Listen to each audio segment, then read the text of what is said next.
ಪೂರ್ವ ಈಶಾನ್ಯ ಬೆಳೆದ ಸ್ಥಳ ನೋಡಿ, ಇಲ್ಲಿ ಪೂರ್ವ, ಪಶ್ಚಿಮ, ಉತ್ತರ, ದಕ್ಷಿಣ, ಪೂರ್ವ ಮತ್ತು ಬಾಯಿ ಹತ್ತೋ ಹೀಗೆ ಯಾವುದೋ ರೀತಿಯಾಗಿ ನಾವು ಬೆಳೆದಂತೆ ಚಿತ್ರ ಮಾಡಿರ್ತೀವಿ. ಆದರೆ ಇಲ್ಲಿ ಸಾಮಾನ್ಯವಾಗಿ ನಮಗೆ ಸಂಶಯ ಬರ್ಬೋದು, ಪಕ್ಕದಲ್ಲಿ ಯಾರೋ ಒಂದು 10 ಬಾಯಿ ಹತ್ತಿರದೊಂದು ಜಾಗ ಕೊಡಲಿಕ್ಕೆ. ಆನಂತರ ಪೂರ್ವ ಆಗ್ನೇಯ, ಒಂದು ವೇಳೆ ಅಲ್ಲೊಂದು ಸ್ವಲ್ಪ ಜಾಗ ಇದೆ ಅದನ್ನು ನಮ್ಮ ಸೈಟಿಗೆ ಸೇರಿಸ್ಕೋಬೇಕು ಅಂತಾದಾಗ ಬೇಡ, ಪೂರ್ವ ಆಗ್ನೇಯ ಬೆಳೆದ ಸ್ಥಳ ಒಳ್ಳೆಯದಲ್ಲ. ಪಶ್ಚಿಮ ನೈಋತ್ಯ, ಇಲ್ಲಿ ಕಡಿದ ಸ್ಥಳ ಅಂತ ಹೇಳ್ತಾರೆ, ಕಟ್ಟಾಗಿದೆ ಅಥವಾ ಕಮ್ಮಿ ಆಗಿದೆ. ಸೊ ಇದು ಓಕೆ, ತೊಂದರೆ ಇಲ್ಲ. ಆನಂತರ ಪಶ್ಚಿಮ ಕ್ರಮ ಇರಬಹುದು, ಗದ್ದೆ ಇರಬಹುದು, ನದಿ ತೀರ ಇರಬಹುದು, ಸಮುದ್ರ ತೀರ ಇರಬಹುದು, ಅದೇ ರೀತಿಯಾಗಿ ದೇವಾಲಯದ ಅಕ್ಕಪಕ್ಕ ಇರಬಹುದು. ಹೀಗೆ ಮನೆಯನ್ನು ನಾವು ನಿರ್ಮಿಸಬಾರದು. ನಮಸ್ತೆ ವೀಕ್ಷಕರೇ, ನಾನಿಮ್ಮ ಓಂಕಾರ ಗುರೂಜಿ. ವಾಸ್ತು ನಿರ್ಣಯ ಎನ್ನುವ ಚಾನಲಿಗೆ ತಮಗೆಲ್ಲ ಸ್ವಾಗತ. ನಾನು ಹಿಂದಿನ ಸಂಚಿಕೆಯಲ್ಲಿ ಇಂಡಿಪೆಂಡೆಂಟ್ ಆಗಿರುವಂಥ ಸೈಟ್ ಆಗಿರ್ಬೋದು ಅಥವಾ ರೋಡಿಗೆ ಲಗತ್ತಿರುವಂಥ ಸೈಟು ಕ್ಷಯವೃದ್ಧಿ ಆದಲ್ಲಿ ಇದನ್ನು ಹೇಗೆ ಸರಿಪಡಿಸ್ಬೋದು ಅನ್ನೋದ್ರ ಬಗ್ಗೆ ನಾನು ಹೇಳಿದ್ದೆ. ಇವತ್ತಿನ ದಿನ ನಾವು ಇಂಡಿಪೆಂಡೆಂಟ್ ಸೈಟ್ಗಳೇ, ರೋಡಿಗೆ ಲಗತ್ತಿದೆ, ಅದೇ ರೀತಿಯಾಗಿ ಬೇರೆ ಪಕ್ಕದ ಸೈಟ್ನವ್ರು ಯಾರೋ ಒಂದು ಸ್ವಲ್ಪ ಜಾಗವನ್ನು ಕೊಡಲಿಕ್ಕಿದ್ದಾರೆ ಅಥವಾ ಮಾರಲಿಕ್ಕಿದ್ದಾರೆ ಅಂಥ ಒಂದು ಪರಿಸ್ಥಿತಿಯಲ್ಲಿ ನಾವು ದಿಕ್ಕುಗಳಿಗೆ ಅನುಗುಣವಾಗಿ ಜಾಗವನ್ನು ತೆಗೆದುಕೊಳ್ಬೋದು.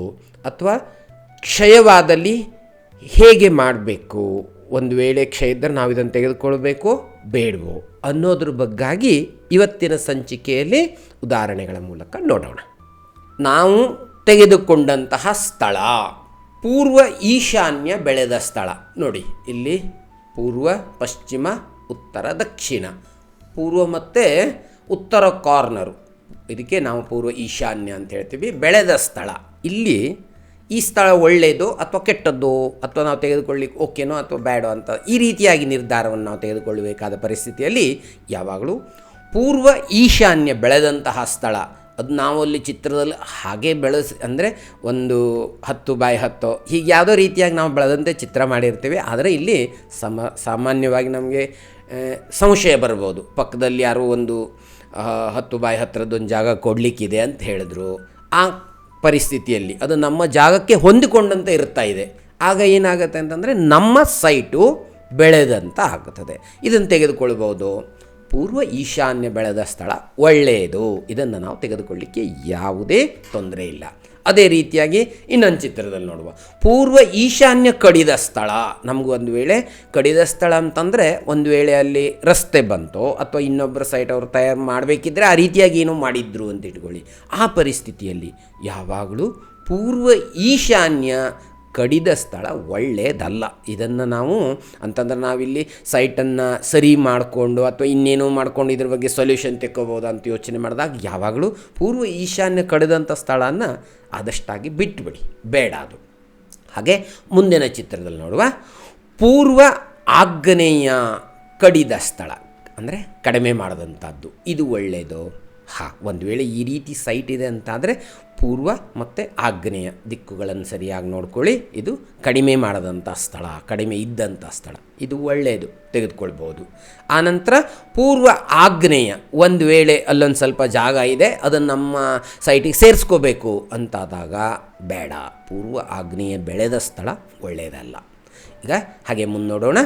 ದಕ್ಷಿಣ ಆಗ್ನೇಯ ಕಡಿದ ಸ್ಥಳ, ಇನ್ನು ನೀವು ಇಲ್ಲಿ ಸೂಕ್ಷ್ಮವಾಗಿ ತಿಳ್ಕೊಳ್ಬೇಕು. ಯಾಕೆಂತಂದ್ರೆ ಅಲ್ಲಿ ಮೇಲ್ಗಡೆ ಇದ್ದ ಹಾಗೆ ಚಿತ್ರದಲ್ಲಿ ಕೆಳಗಡೆನೂ ನಿಮಗೆ ಕಾಣ್ಬೋದು. ಅದಕ್ಕಾಗಿ ನಾನು ನಿಮ್ಗೆ ಯಾವಾಗಲೂ ಹೇಳ್ತಾ ಇದ್ದಂಥದ್ದು, ದಿಕ್ಕು ಉಪದಿಕ್ಕು ಸೂಕ್ಷ್ಮ ದಿಕ್ಕುಗಳ ಜ್ಞಾನ ನಮಗೆ ಸರಿಯಾಗಬೇಕಾಗ್ತದೆ. ಹಾಗಾಗಿ ದಕ್ಷಿಣ ಆಗ್ನೇಯ ಕಡಿದ ಸ್ಥಳ, ಸಾಮಾನ್ಯವಾಗಿ ಕಡಿದ ಸ್ಥಳ ಇಲ್ಲಿ ನಾವು ಓಕೆ ಅಂತಲೇ ಹೇಳ್ತೀವಿ. ಆನಂತರ ದಕ್ಷಿಣ ಆಗ್ನೇಯ ಬೆಳೆದ ಸ್ಥಳ, ಇದು ಒಳ್ಳೆಯದಲ್ಲ. ಹಾಗೆ ಮುನ್ನೋಡೋಣ. ದಕ್ಷಿಣ ನೈಋತ್ಯ ಕಡಿದ ಸ್ಥಳ, ಒಂದು ವೇಳೆ ಈ ಕಡೆ ಕಾರ್ನರಿಗೆ ನಾವು ಬಂದಿದ್ದೀವಿ, ದಕ್ಷಿಣ ನೈಋತ್ಯ ಕಟ್ಟಾಗಿದೆ ಅಥವಾ ಕಮ್ಮಿ ಇದೆ, ಯಾವುದೇ ಒಂದು ಪರಿಸ್ಥಿತಿಯಲ್ಲಿ ಪುನಃ ಇದು ಓಕೆ ನಾವು ತೆಗೆದುಕೊಳ್ಬೋದು. ಅದೇ ನೋಡಿ, ದಕ್ಷಿಣ ನೈಋತ್ಯ ಬೆಳೆದಂಥ ಸ್ಥಳ ಅಂತ ಇನ್ನೊಂದು ಇದೆ ಆಪ್ಷನಲ್ಲಿ ನಾವು ತೊಗೋಬೇಕು ಅಂತಾದಾಗ ಪುನಃ ಇದು ಬೆಳೆದಂಥ ಕ್ಷೇತ್ರ ಒಳ್ಳೆಯದಲ್ಲ. ಅಂತಂದ್ರೆ ನಾವು ಇಲ್ಲಿ ಒಳ್ಳೆಯದಲ್ಲ ಅಂತಂದರೆ ಹೇಗೆ, ಅಲ್ಲಿ ಸೂಕ್ಷ್ಮವಾಗಿ ನಾವು ಮುಂದಿನ ಭಾಗಗಳಲ್ಲಿ ಇದನ್ನೆಲ್ಲ ಹೇಳ್ತಾ ಹೋಗ್ತೇನೆ. ಒಂದು ವೇಳೆ ಬೆಳೆದ್ರೆ ಏನು, ಅಥವಾ ಅದರಿಂದ ನಮಗಾಗುವಂತಹ ತೊಂದರೆಗಳೇನು. ಅಂದರೆ ಇಲ್ಲಿ ಬೆಳೆದ್ರೂ ಕಷ್ಟ, ಕಡಿಮೆ ಆದರೂ ಕಷ್ಟ. ಹಾಗಾಗಿ ದಕ್ಷಿಣ ನೈಋತ್ಯ ಬೆಳೆದ ಸ್ಥಳ ಒಳ್ಳೆಯದಲ್ಲ. ಹಾಗೆ ಮುನ್ನೋಡೋಣ. ಪಶ್ಚಿಮ ನೈಋತ್ಯ ಇಲ್ಲಿ ಕಡಿದ ಸ್ಥಳ ಅಂತ ಹೇಳ್ತಾರೆ, ಕಟ್ಟಾಗಿದೆ ಅಥವಾ ಕಮ್ಮಿ ಆಗಿದೆ. ಸೊ ಇದು ಓಕೆ, ತೊಂದರೆ ಇಲ್ಲ. ಆನಂತರ ಪಶ್ಚಿಮ ನೈಋತ್ಯ ಬೆಳೆದ ಸ್ಥಳ, ಇದು ಒಳ್ಳೆಯದಲ್ಲ. ಅದೇ ರೀತಿಯಾಗಿ ಮುನ್ನೋಡೋಣ. ಪಶ್ಚಿಮ ವಾಯವ್ಯ ಕಡಿದ ಸ್ಥಳ ಅಂತಂದರೆ ಇಲ್ಲಿ ಕೆಲವೊಬ್ಬರು ಈ ನಮ್ಮ ವಾಸ್ತು ಸಂಬಂಧಪಟ್ಕೊಂಡು ವಾಯವ್ಯ ದಿಕ್ಕಿಗೆ ಅತಿಯಾದ ಮಹತ್ವದ ಕೆಲವೊಂದನ್ನು ನೀವು ಕೇಳಿರ್ಬೋದು. ಹಾಗಾಗಿ ಇಲ್ಲಿ ಒಂದು ವೇಳೆ ಕಡಿಮೆ ಆಗಿದೆ ಅಂತಾದರೆ ಇದು ಒಳ್ಳೆಯದು ಅಲ್ಲ ಅನ್ನೋದ್ರ ಬಗ್ಗೆ ನಾವು, ಅಂದರೆ ಇದು ನಮಗೆ ಬೇಡ. ಅದೇ ರೀತಿಯಾಗಿ ಇಲ್ಲಿ ಪಶ್ಚಿಮ ವಾಯವ್ಯ ಕಡಿದ ಸ್ಥಳ ಇದನ್ನು ಓಕೆನೇ ಅಂತ ಹೇಳ್ತಾರೆ. ಆದರೆ ಕೆಲವೊಬ್ಬರು ಇಲ್ಲೂ ಪುನಃ ನೋಡಿ, ಗ್ರಂಥಾಂತರಗಳಲ್ಲಿ ಕೆಲವೊಂದು ಭೇದ ಇದೆ. ಕೆಲವೊಬ್ಬರು ಇದು ಕಡಿಮೆ ಆದರೆ ಒಳ್ಳೆಯದು ಅಂತ ಹೇಳ್ತಾರೆ, ಕೆಲವೊಬ್ಬರು ಕಡಿಮೆ ಆದರೆ ಒಳ್ಳೆಯದಂತ ಅಲ್ಲ ಅಂತಲೂ ಹೇಳ್ತಾರೆ. ಆದರೆ ಕಡಿಮೆ ಆದ ಕ್ಷೇತ್ರ ಓಕೆ, ನಾವು ತೆಗೆದುಕೊಳ್ಬೋದು. ಆನಂತರ ಪಶ್ಚಿಮ ವಾಯವ್ಯ ಬೆಳೆದ ಸ್ಥಳ, ಪುನಃ ಇದು ಬೇಡ ಅಂತ ಹೇಳ್ಬೋದು. ಅದೇ ರೀತಿಯಾಗಿ ಮುನ್ನೋಡೋಣ. ಉತ್ತರ ವಾಯವ್ಯ ಕಡಿದ ಸ್ಥಳ, ಪುನಃ ಈ ರೀತಿಯಾದಂಥದ್ದು ನಾವು ಇಲ್ಲೂ ಪುನಃ ನಮಗೆ ಸಮಸ್ಯೆ ಇದೆ. ಒಳ್ಳೆಯದು ಅಥವಾ ಒಳ್ಳೆಯದಲ್ಲ ಅಂತಂದರೆ ಇಲ್ಲಿ ಗ್ರಂಥಾಂತರಗಳಲ್ಲಿ ಕೆಲವೊಂದು ಭೇದ ಇರ್ತಾ ಇದೆ. ಅಂತಂದರೆ ಕೆಲವೊಬ್ಬರು ಹೇಳ್ತಾರೆ ಇದು ಕಟ್ಟಾದರೆ ಒಳ್ಳೆಯದು, ಅಥವಾ ಕೆಲವೊಬ್ರು ಹೇಳ್ತಾರೆ ಕಟ್ಟಾದರೆ ಒಳ್ಳೆಯದಲ್ಲ. ಆದರೆ ನಾವು ಸಾಮಾನ್ಯ ಅಂತಲೇ ಇಟ್ಕೋಬೋದು. ಇದನ್ನು ಒಳ್ಳೆಯದು ಅಂತಲೂ ಹೇಳೋದು ಬೇಡ, ಅಥವಾ ಬೇಡ ಅಂತ ಹೇಳೋದು ಬೇಡ. ಇದಕ್ಕೆ ನಾವು ಹಿಂದಿನ ಸಂಚಿಕೆಯಲ್ಲಿ ನಾನು ಹೇಳಿದ್ನಲ್ವ, ಅದು ಎಷ್ಟು ಕಟ್ಟಾಗಿದೆ, ಯಾವ ರೀತಿಯಿಂದ ಅದನ್ನು ಸೇರಿಸಿ ಒಂದು ವೇಳೆ ನಮಗೆ ಆಯತವೋ ಅಥವಾ ಚೌಕಾಕಾರ ಬರುವಂತೆ ಸರಿ ಮಾಡ್ಕೋಬೋದು, ಇದನ್ನು ಯೋಚನೆ ಮಾಡಬೇಕಾಗತ್ತೆ. ಹಾಗಾಗಿ ಇಲ್ಲೂ ಸಹ ಕಡಿದ ಸ್ಥಳವನ್ನು ಕೆಲವೊಂದು ಗ್ರಂಥಗಳೇ ಒಳ್ಳೆಯದು ಅಂತಲೇ ಹೇಳ್ತಾರೆ. ಆನಂತರ ಉತ್ತರ ವಾಯವ್ಯ ಬೆಳೆದ ಸ್ಥಳ, ಇದು ಒಳ್ಳೆಯದು ಅಲ್ಲ ಅನ್ನೋದ್ರ ಬಗ್ಗೆ ತಿಳ್ಕೋಬೇಕು. ಆನಂತರ ಮುಂದೆ ಉತ್ತರ ಈಶಾನ್ಯ ಬೆಳೆದ ಸ್ಥಳ, ಇಲ್ಲಿ ನಮಗೆ ಉತ್ತರ ಈಶಾನ್ಯ ಆಗಿರ್ಬೋದು, ಪೂರ್ವ ಈಶಾನ್ಯ ಆಗಿರ್ಬೋದು. ಈ ಚಿತ್ರದಲ್ಲಿ ಉತ್ತರ ಈಶಾನ್ಯ ಬೆಳೆದಿದೆ, ಇದು ಒಳ್ಳೆಯದು. ಆನಂತರ ಮುಂದಿನರಲ್ಲಿ ನೋಡಿ, ಉತ್ತರ ಈಶಾನ್ಯ ಕಡಿದ ಸ್ಥಳ ಅಂತಿದೆ. ಇಲ್ಲಿ ನಮಗೆ ಪೂರ್ವ ಈಶಾನ್ಯ ಆಗಿರ್ಬೋದು, ಉತ್ತರ ಈಶಾನ್ಯ ಆಗಿರ್ಬೋದು, ಇದು ಕಟ್ ಆಗಲಿಕ್ಕೆ ಇಲ್ಲ. ಒಂದು ವೇಳೆ ಪಟ್ಟಣ ಕ್ಷೇತ್ರದಲ್ಲಿ ಏನು ಮಾಡ್ತಾನೆ ಅಂತಂದರೆ, ರಸ್ತೆ ಬಂದಾಗ ಸ್ವಲ್ಪ ಆ ಮೂಲೆಯನ್ನು ಕಟ್ಟು ಮಾಡಿದ ಹಾಗೆ ರೋಡನ್ನು ತೆಗೆದುಕೊಂಡು ಹೋಗ್ತಾರೆ. ಸೊ ಆ ಒಂದು ಪರಿಸ್ಥಿತಿಯಲ್ಲಿ ನಾವು ಉತ್ತರ ಈಶಾನ್ಯ ಆಗಿರ್ಬೋದು, ಪೂರ್ವ ಈಶಾನ್ಯ ಆಗಿರ್ಬೋದು, ಈ ರೀತಿ ಕಡಿದ ಸ್ಥಳವನ್ನು ತೆಗೆದುಕೊಳ್ಬಾರ್ದು. ಯಾಕೆ ಅಂತಂದರೆ ಒಂದು ನಿವೇಶನದಲ್ಲಿ ಈಶಾನ್ಯ ಕ್ಷೇತ್ರ, ಕಟ್ಟಡದಲ್ಲೂ ಈಶಾನ್ಯ ಕ್ಷೇತ್ರ ಅತಿ ಮುಖ್ಯವಾದ ಸ್ಥಳ. ಹಾಗಾಗಿ ಕಡಿಮೆ ಮಾಡಬಾರ್ದು, ಕಟ್ಟಾದಂಥದ್ದನ್ನು ನಾವು ತೆಗೆದುಕೊಳ್ಳಿಕ್ಕೆ ಬರೋದಿಲ್ಲ. ಈ ರೀತಿಯಾಗಿ ಕ್ಷಯ ಮತ್ತು ವೃದ್ಧಿ ಇರುವಂತಹ ಸ್ಥಳಗಳನ್ನು ವಾಸ್ತುಶಾಸ್ತ್ರಕ್ಕೆ ಅನುಗುಣವಾಗುವಂತೆ ಚೌಕಾಕಾರ ಇರ್ಬೋದು, ಆಯತಾಕಾರ ಇರಬಹುದು, ಆ ರೀತಿಯಾಗಿ ಸರಿಪಡಿಸಿಕೊಂಡು ಕಟ್ಟಡಗಳನ್ನು ನಿರ್ಮಾಣ ಮಾಡಬೇಕು. ಆ ನಂತರದಲ್ಲಿ ಇಲ್ಲಿ ಋಷಿ ಆಶ್ರಮ ಇರ್ಬೋದು, ಗದ್ದೆ ಇರಬಹುದು, ನದಿ ತೀರ ಇರಬಹುದು, ಸಮುದ್ರ ತೀರ ಇರಬಹುದು, ಅದೇ ರೀತಿಯಾಗಿ ದೇವಾಲಯದ ಅಕ್ಕಪಕ್ಕ ಇರಬಹುದು. ಹೀಗೆ ಮನೆಯನ್ನು ನಾವು ನಿರ್ಮಿಸಬಾರದು ಅಂತ ವಾಸ್ತುಶಾಸ್ತ್ರ ತಿಳಿಸ್ತದೆ. ಅದೇ ರೀತಿಯಾಗಿ ಪಟ್ಟಣ ಪ್ರದೇಶದಲ್ಲಿ ಜಾಗದ ಅಭಾವ ಇರುತ್ತದೆ. ಆಗ ಅಲ್ಲಿ ಏನು ಮಾಡ್ತಾರೆ ಅಂತಂದರೆ, ದೇವಸ್ಥಾನದ ಅಕ್ಕಪಕ್ಕ ಎದುರು ಹಿಂದ್ಗಡೆ ಎಲ್ಲ ಕಡೆಯಲ್ಲೂ ಮನೆಯನ್ನು ಕಟ್ಕೊಳ್ತಾರೆ.